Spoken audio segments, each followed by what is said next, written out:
New tonight, Austin firefighters say they're making progress cleaning up and demolishing empty buildings taken over by people experiencing homelessness. But fires are still popping up at vacant properties all around the city. That includes a fire in South Austin just last night.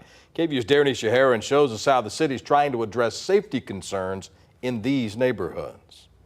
The smell of smoke still lingers a day after these structures went up in flames on South Congress Monday evening. There was evidence on the property that there were several small encampments there. Assistant Fire Chief Thayer Smith says the Austin Fire Department is constantly responding to fires caused by people who are unhoused, taking shelter in abandoned properties. Certainly concerning that, these fires haven't slowed down.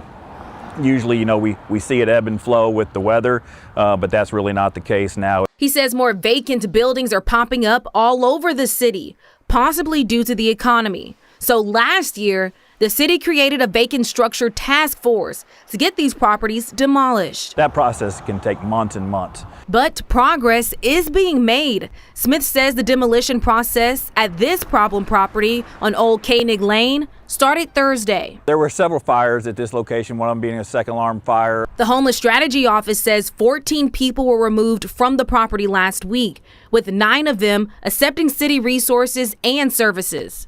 I'm standing on what Smith would call a success. He says this property on East 7th Street had 3 vacant buildings, but after responding to multiple fire and medical calls at this location, the task force was able to get all 3 structures demolished just recently.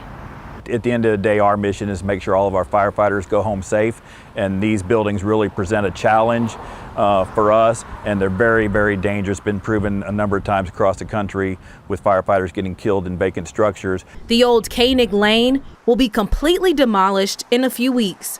In Austin, Daybreak, KVUE News.